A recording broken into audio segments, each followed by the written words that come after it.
देता हूं आपके माध्यम से, माननीय सिंधिया जी को बधाई देता हूं। माननीय सभापति महोदय, जितने अच्छे ढंग से वे यूपीए सरकार में सरकार का पक्ष रखते थे, उतना ही अच्छे ढंग से उन्होंने आज भाजपा का पक्ष रखा है। आपको बधाई हो। वाह जी महाराज, वाह, वाह जी महाराज। प्लीज प्लीज, हमेशा रहेगा। आप जिस पार्टी में रहे, आगे भी जो हो, हमारा आशीर्वाद आपके साथ था, है और रहेगा। माननीय सभापति महोदय,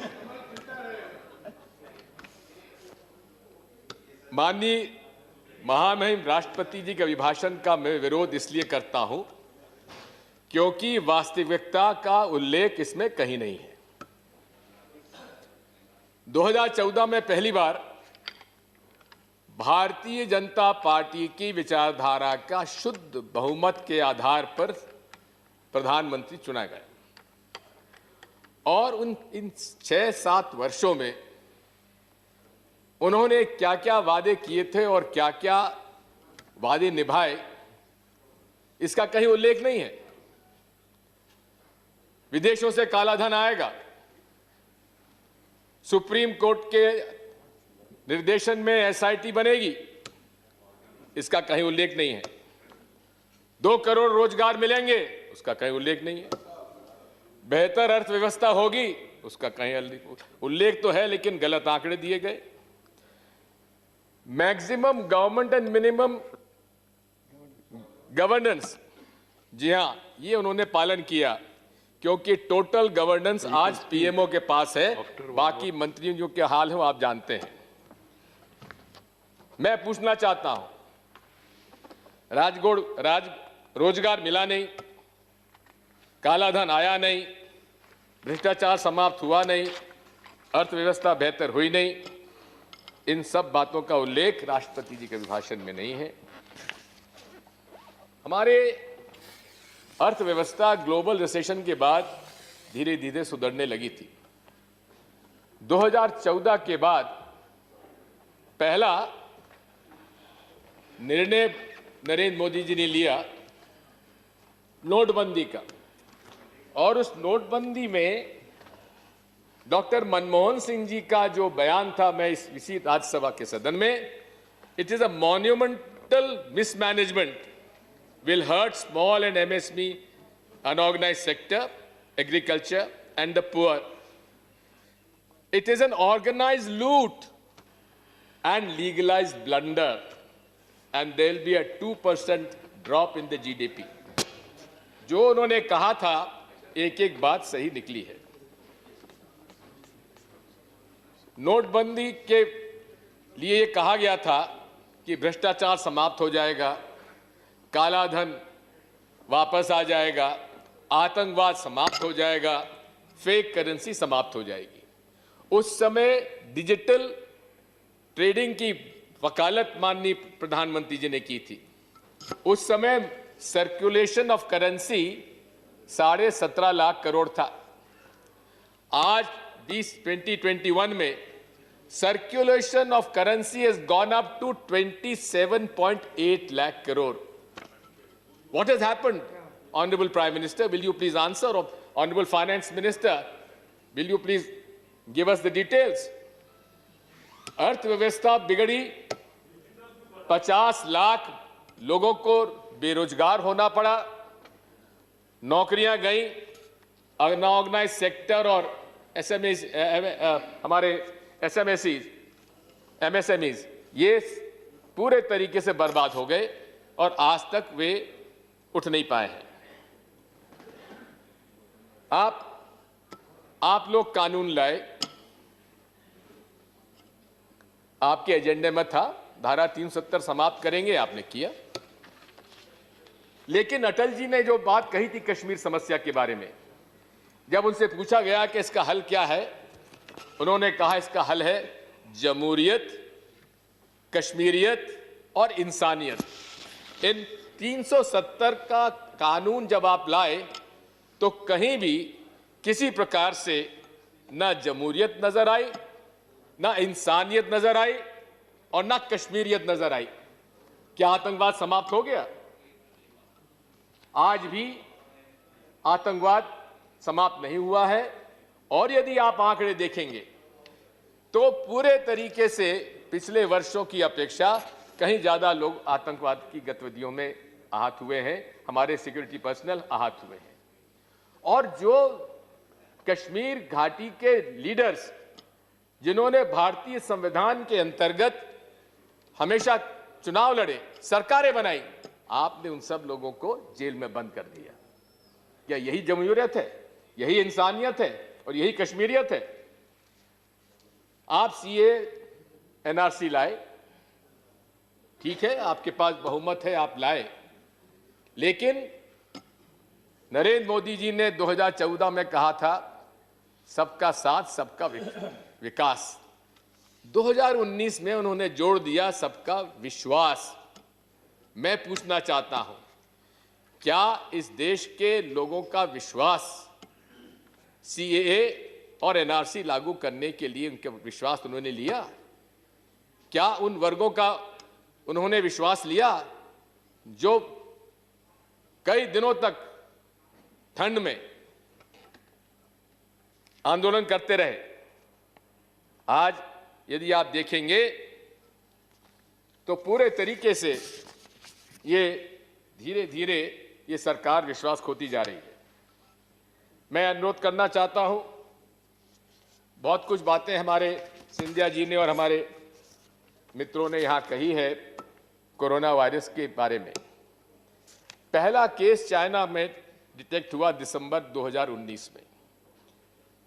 भारत में जनवरी 2020 में केरला में केस डिटेक्ट हुआ, उसकी डेथ हुई।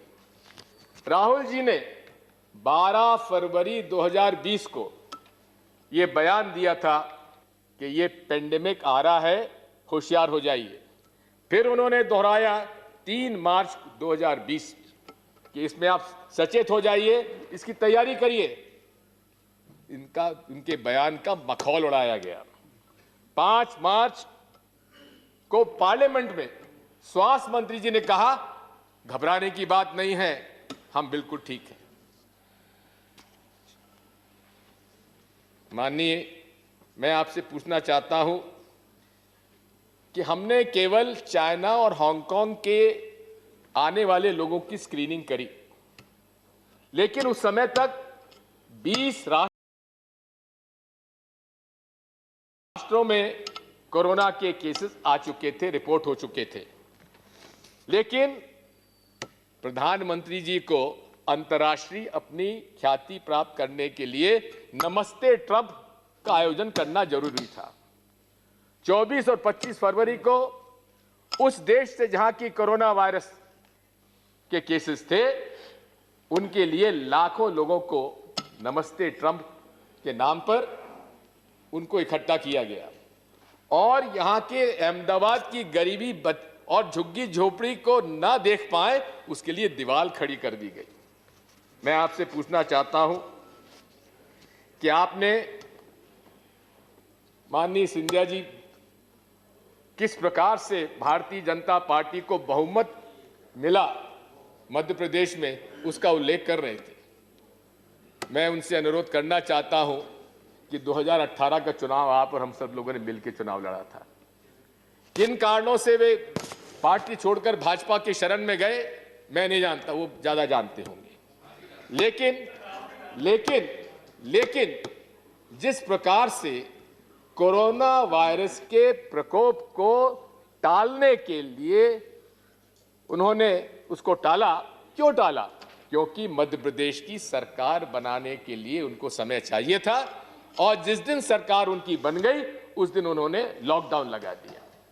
लॉकडाउन लगाने के पहले जनता कर्फ्यू, थाली पीटिए, दिया जलाइए, घंटी बजाइए, कोरोना वायरस 21 दिन में चला जाएगा, महाभारत 18 दिन में जीते थे। ये जिस इस सोच का प्रधानमंत्री इस देश में हो, इसका हम लोग क्या कहें? मैं आपसे कहना चाहता हूं, लॉकडाउन लगाया, अरे सिंगापुर जैसे राष्ट्र ने 8 दिन का समय दिया और भारतवर्ष के अंदर 4 घंटे का समय, 4 घंटे में लॉकडाउन। और ये माननीय प्रधानमंत्री नरेंद्र मोदी जी पूरे तरीके से फेडरल स्ट्रक्चर के खिलाफ है। मेरा यह आरोप है। और ये सदन जो कि हाउस ऑफ द स्टेट्स है, उसके अंदर सिंधिया जी चले गए। अच्छा ठीक है, आ जाए। अच्छा है। मैं कहना चाहता हूं कि आपने बिना मुख्यमंत्रियों से चर्चा करे, बिना राज्यों से चर्चा करे, 130 करोड़ की जनता के देश में 4 घंटे का समय आपने दिया लॉकडाउन लगाने का। आपने सूचित भी नहीं किया। और उसका क्या कार्य, उसका क्या हश्र हुआ? माइग्रेंट लेबर पूरे देश में परेशान हो गया। उसको उम्मीद थी कि प्रधानमंत्री जी ने कहा है 21 दिन में समाप्त हो जाएगा, 21 दिन बिता लेंगे। लेकिन जब उसको लगा कि अब हालात बिगड़ते जा रहे हैं, उसके पास न पैसा था, न खाने का, न पीने का, रहने का, न किराए का, न रेल, न सड़क की कोई बसें, क्या करता? लाखों लोग पैदल निकल पड़े और निकल पड़े, सैकड़ों लोग की मौत हो गई। गर्भवती महिलाओं को बच्चा पैदा हो गया और कुछ तो पैदल चले। एक महिला तो साइकिल पर बैठाकर अपने पिता को झारखंड तक ले गई। ये यदि लॉकडाउन का समय आप 8 दिन का दे देते, 7 दिन का दे देते, तो शायद ये मुसीबत नहीं आती। आपने थाली बजाने के बजाय, घंटी बजाने के बजाय कह देते कि हम फला तारीख से लॉकडाउन करने जा रहे हैं, आप सब अपने घर चले जाइए। स्टूडेंट्स फंस गए, यात्री फंस गए, टूरिस्ट फंस गए, और जो हालात हुए आप देख रहे हैं। मैं आपसे पूछना चाहता हूं कि रिहैबिलिटेशन पैकेज आपने 20 लाख करोड़ का दिया, अन्य विकसित देशों ने ग्रांट के रूप में दिया, आपने लोन के रूप में दिया। अप्रोच गलत था। वित्त मंत्री महोदय जी, मेरा आपसे कहना था, यदि डिमांड स्टिमुलस का आपका पैकेज होता तो हालात सुधरते।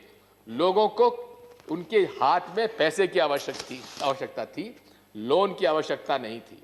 उनको आज आवश्यकता इस बात की थी कि किस प्रकार से हम लोग उनके हाथ में पैसा दें। और इसीलिए राहुल गांधी जी ने और कांग्रेस पार्टी ने कहा था कि आप न्याय योजना के अंतर्गत, जिस तरह हमने प्रस्तावित किया था, उस न्याय योजना के अंतर्गत आप गरीब और मजदूरों के और बेरोजगारों के हाथ में पैसा दे दीजिए, हम अपना परिवार चला लेंगे। वो आपने नहीं दिया, जिसकी वजह से काफी दिक्कत परेशानी आई। माननीय सभापति महोदय, आपदा में अवसर मोदी जी खूब अच्छा जानते हैं और भारतीय जनता पार्टी भी आपदा में अवसर निकालने में माहिर है। बड़े पैमाने पर भ्रष्टाचार हुए, पीपीई किट्स खरीदने में, वेंटिलेटर्स खरीदने में। जब प्रधानमंत्री पीएम हमारी रिलीफ फंड पहले से था, तो अलग से पीएम केयर्स फंड बनाने की आवश्यकता क्या थी? और उसमें भी ना वो आरटीआई से को हम जवाब ले सकते हैं और ना उसके बारे में कुछ हम हिसाब मांग सकते हैं। और उसमें भी भ्रष्टाचार हुआ। जो वेंटिलेटर की कीमत तय की गई, उसका भी कोई स्पष्टीकरण नहीं है। साथ मैं माननीय सभापति आपसे निवेदन करना चाहता हूं कि पूरे तरीके से मिसमैनेजमेंट रहा है कोविड सिचुएशन को डील करने में। आपने वैक्सीन का आप काफी श्रेय ले रहे हैं, हमें उसमें आपत्ति नहीं है, जिसको वैक्सीन लगवाना हो लगाए। लेकिन 35,000 करोड़ का प्रावधान आपने वैक्सीन के लिए रखा है, कितने लोगों को लगा पाएंगे आप? साथ में मैं आपसे कहना चाहता हूं कि उसका जो क्लियरेंस मिला है, only restricted to emergency use. अब इसको कैसे डिफाइन करेंगे, स्वास्थ्य मंत्री जी बताएंगे।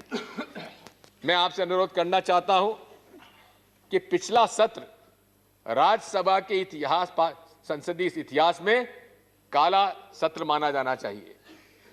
आपने किसान और मजदूर और सहकारिता आंदोलन के खिलाफ आप जो ऑर्डिनेंस लाए, उसका मैं उल्लेख करना चाहता हूं। प्रधानमंत्री जी पहली बार प्रधानमंत्री बने, सबसे पहला ऑर्डिनेंस कौन सा लाए? लैंड एक्विजिशन एक्ट को समाप्त किया जाए। ये तो भला करे उस समय के लोगों को, जो समझदार लोग थे उस समय। आज तो केवल प्रशंसक लोग रह गए हैं जिन्होंने कि उनको बाध्य किया कि आप ऑर्डिनेंस समाप्त, उसको लैप्स होने दीजिए। ये 3 एग्रीकल्चर कानून लाए जो कि किसान विरोधी हैं। अभी सिंधिया जी कह रहे थे, हमारे तत्कालीन कृषि मंत्री जी के हवाले से कह रहे थे, आप उनका स्टेटमेंट देख लीजिए, उसका जवाब और प्रफुल्ल पटेल जी बोलेंगे, उसका आपको पता पड़ जाएगा। लेकिन इसके साथ साथ मैं आपसे निवेदन करना चाहता हूं कि उसके गुणदोषों पर मैं नहीं जा रहा हूं, क्योंकि उसके ऊपर चर्चा नहीं हो रही है। अगर चर्चा होती तो उसके क्या क्या, कौन कौन से एक्ट में कहां क्या कमी मैं आपको बताता। लेकिन आपने कांग्रेस मैनिफेस्टो की बात की है। कांग्रेस मैनिफेस्टो में टेक 5 मिनट्स मोर सर, उसमें मैनिफेस्टो में था, लेकिन मैनिफेस्टो में यह कहा था कि इस पर आम सहमति नहीं होगी। हमने मांग की थी कि आप ऑर्डिनेंस हम जो है उसको वापस करिए और सेलेक्ट कमेटी बनाइए। यहां पर अमेंडमेंट आए थे, सदस्यों ने दिए थे।